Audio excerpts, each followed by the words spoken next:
পারমাণবিক ইস্যুতে ইরানকে চুক্তিতে বাধ্য করতে মধ্যপ্রাচ্যে আরও একটি বিমানবাহী রণতরী পাঠাচ্ছে যুক্তরাষ্ট্র। যুক্তরাষ্ট্র বলছে টানা এক সপ্তাহ হামলা চালানোর মতো প্রস্তুতি নেওয়া হচ্ছে। এবারের হামলা হবে আগের চেয়েও ভয়াবহ।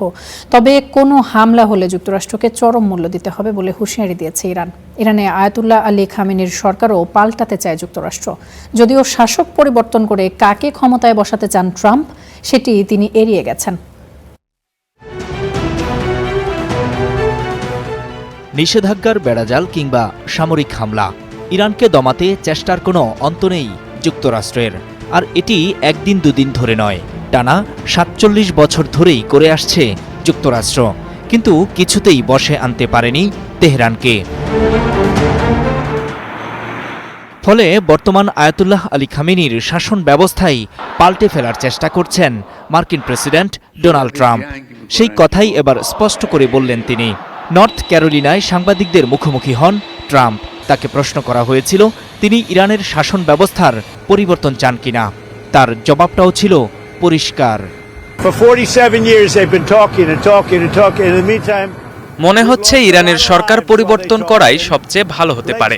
৪৭ বছর ধরে তারা কথা বলেই চলেছে। ইতিমধ্যেই তারা কথা বলতে বলতে অনেক প্রাণও হারিয়েছে।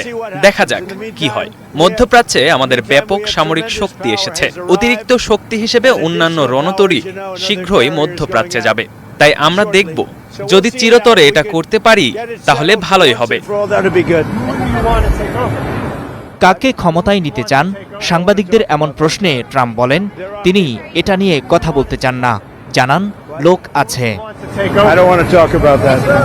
হামলা থেকে বাঁচতে হলে ইরানকে অবশ্যই চুক্তি করতে হবে বলেও সাফ জানিয়ে দেন ট্রাম্প।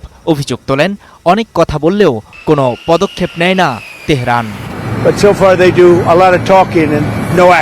এদিকে শুক্রবার হোয়াইট হাউসে ট্রাম্প জানান খুব শীঘ্রই ক্যারিবিয়ান দ্বীপপুঞ্জ থেকে মধ্যপ্রাচ্যের উদ্দেশ্যে যাত্রা করবে রণতরী ইউএসএস জেরাল্ড আর ফোর্ড।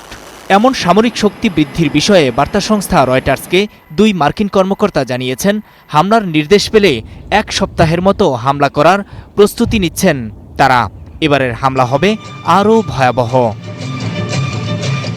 ওই কর্মকর্তারা জানিয়েছেন আগের মতো শুধু পারমাণবিক স্থাপনাতেই নয়, এবারের হামলার পরিকল্পনা আরও জটিল। এক কর্মকর্তা জানিয়েছেন এবার টার্গেট করা হবে ইরানের রাষ্ট্রীয় ও নিরাপত্তা স্থাপনাগুলো। নূর মোহাম্মদ, স্টার নিউজ।